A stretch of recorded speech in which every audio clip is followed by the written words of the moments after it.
So you're happy with what you do? Oh yeah, I love what I do. I've loved everything. I was a university priest in the beginning when I was really young. I was pastor a couple of times of large parishes and small and poor parishes. And then about 30 years ago, they put me into this, what we call itinerant preaching. So I'm on the road about 42 weeks a year. And my base is Denver.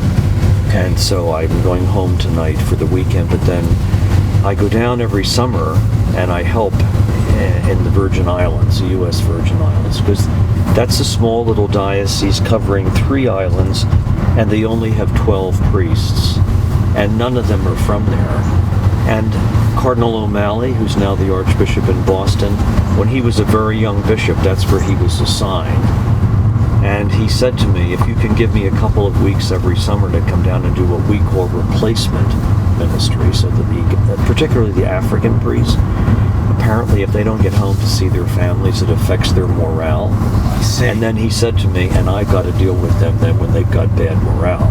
So if you can come down every summer and give me a couple of weeks. Well, he's gone on, thanks be to God, to fame and glory in Boston and around the world with the church and the Pope, etc.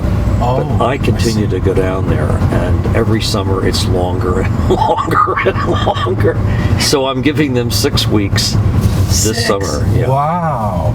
How is that different from what you're doing this week for Nantucket? Well, I'm more involved. And tell us about what you did here for these folks. The difference between what I'm doing here and what I would be doing in the Virgin Islands would be, in the Virgin Islands, it's mostly parish work. It would be dealing with people in marriage preparation, the baptism of children, religious education of kids, visiting hospitals, people that are ill or dying. So that it's a more immediately pastoral ministry, whereas what I'm doing in terms of my assignment, official assignment, is doing continuing education programs in parishes. I do a lot of work with priests and nuns. And these missions run for a week. They are centered on a particular theme or topic that enables someone like me to gather my thinking around a particular topic and then unravel that day by day for a week. So when they asked me to come here to do this week, I thought, well, there's going to be people on vacation, there's going to be people from different walks of life. What would be a common shared experience in all of our lives? Because there's many things that differentiate us, our educational backgrounds, our life experiences, the jobs that we have, our income levels, etc. So the thing that we have in common is that we're all in relationships. I mean, that's the bottom line experience. And what do you mean by a relationship? That we don't live our lives alone. Okay. And that we are in relationships, either committed relationships like marriage and family, or in business relationships. There's no such thing as living our lives alone. And if we are living our lives alone, we even have a relationship with ourselves. I mean, you said to me, I do work out, I take care of myself, because I'm no good to other people if I'm not happy and healthy with myself. So I chose relationships as the fundamental theme or topic, and each day this week I have opened that topic up and looked at it through 3 windows.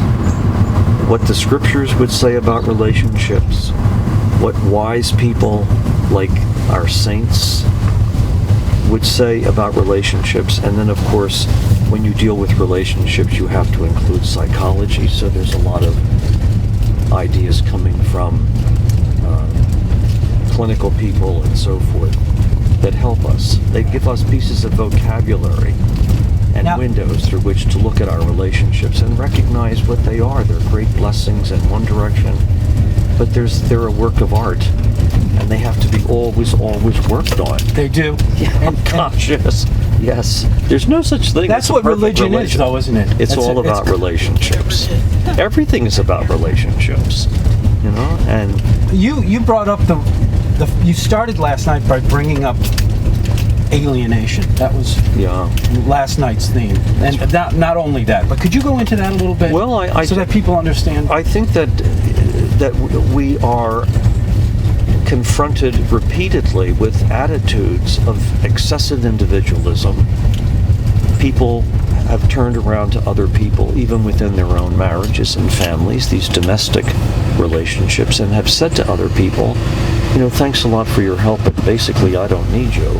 I have everything within myself to make a go of life. And as I said last night, this is such an erroneous way of thinking, because we cannot do life alone. Everything has got to be done in conjunction and in cooperation, not competition, but cooperation with other people. And unfortunately, the culture repeatedly offers alternative models of, they're not relationships at all, because it's not bringing people together. It's alienating. It's distancing. I mean, I'm not making a political statement when I'm about what I'm about to say. But I know people are thinking that. Well, of course they are. But it's just natural, especially in this climate we're under well, right and particularly, now. yes, and particularly in this election cycle. But, I thoroughly agree with what has been said by people wiser than I could ever hope to be. There's no fruit in separating people, alienating, dividing people, and even worse, in building physical walls that separate people. I mean, these walls, it's a concept that always emerges from frightened, siege-oriented people, and it didn't work at Jericho in the Old Testament with the Jewish people. It didn't work in Northern Ireland between the Protestants and the Catholics. It didn't work in Berlin between the East and the West, and it's not going to work anywhere. It's only a matter of time until the wall collapses. And it's a mindset which is much more dangerous than an actual physical wall. And so this alienation, it has proliferated in the culture, and as I said last night, the arts are always a mirror held up to a culture so that we can see in the arts what's going on inside the culture. And the American contribution, significant contribution to the world of the arts, are movies. Yes. And you brought up a particular movie. Well, I said, a couple of years ago there were 10 films up for the Academy Award. Every one of them was about alienation, but the one that won was this British film called The King's Speech, where you had this abusive relationship going on between the father who was in power at that point and the younger of two sons. And then he dies, and the older brother becomes king and does the same thing. And, in the end, it's the alienated prince who becomes the king and saves the monarchy. So there's hope for us, well, I guess, of course right? there is, and we never throw anyone away. We don't. That's what I said. And there's a myth that there's a bottomless pool of people that we can go and select someone to replace the person that we've thrown away. It's a myth because there is no pool. None of us in the journey of our lives relate to more than 100 people, and in most people, intimately relate to people. And in most of our cases... Is that right, 100? Well, think about it. Right. I mean... you're talking intimate. Intimately. I don't have more than 50 intimate relationships in my own life. Well, I mean, yeah, if you go back far enough, you can really count them up. Yes. And so to throw people away, to build walls between... You see that happening more and more? I mean, as you've learned? Yes. Yeah, I mean, it's happening. Why is it happening?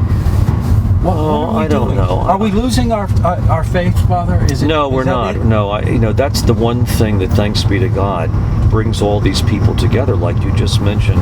Look at the age categories of these people who come to St. Mary's in the morning. They're younger, they're older, they're single people, they're young women with kids. It's the faith that is the uniting and the joining reality.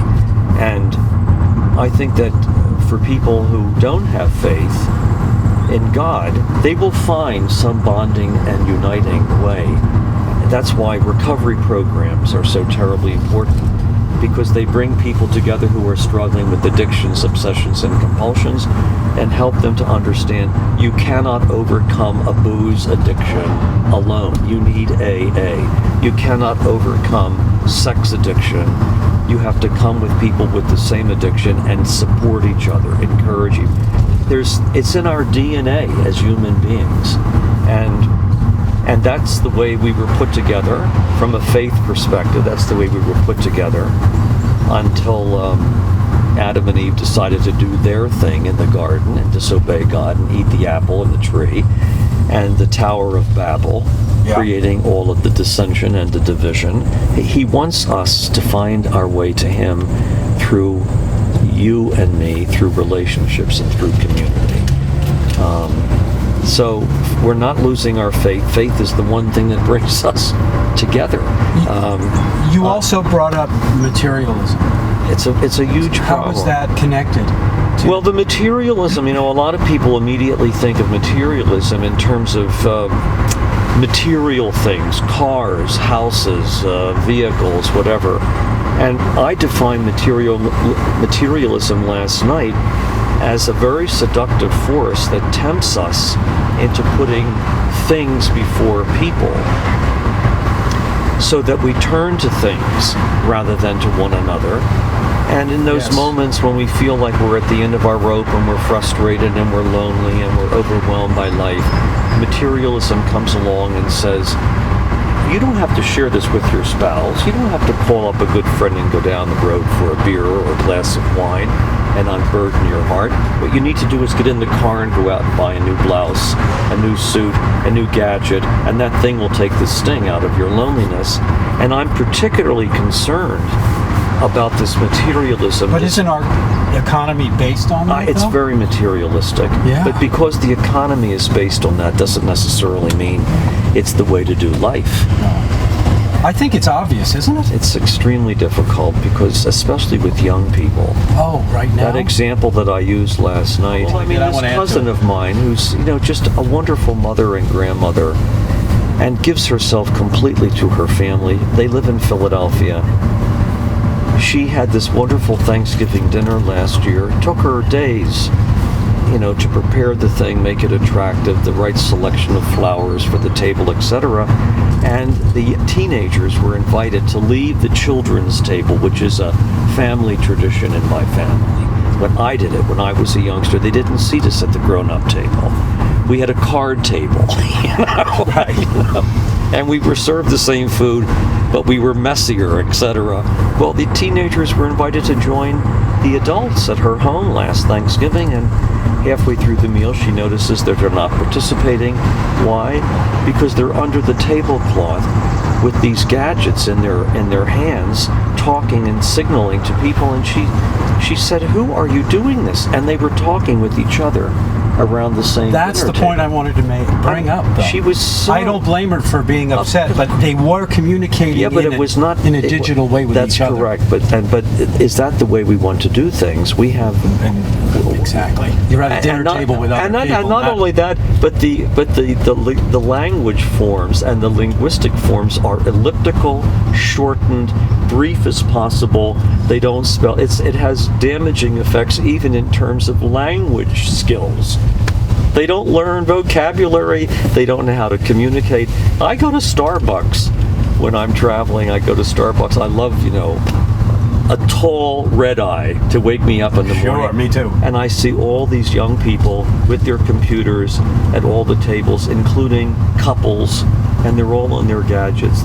I know that this is an impossible thing to tackle because it's so much a part, but we have to affirm the value of person-to-person, verbal-to-verbal, face-to-face communication, especially in the domestic communities of marriage and family, so that we're not just drifting apart. There's got to be a decision made. And I said to her, if you're going to go through this next Thanksgiving, you tell them as you're inviting them, there's a basket inside the front door, and it's not going to be a lovely Nantucket basket. It'll be a basket inside the door, and you throw those things into the basket and pick them up on the way out. You got it. Because I am not going to tolerate, after all the work I've done, you sitting at the table. Right. That's an act of total ignorance. It is.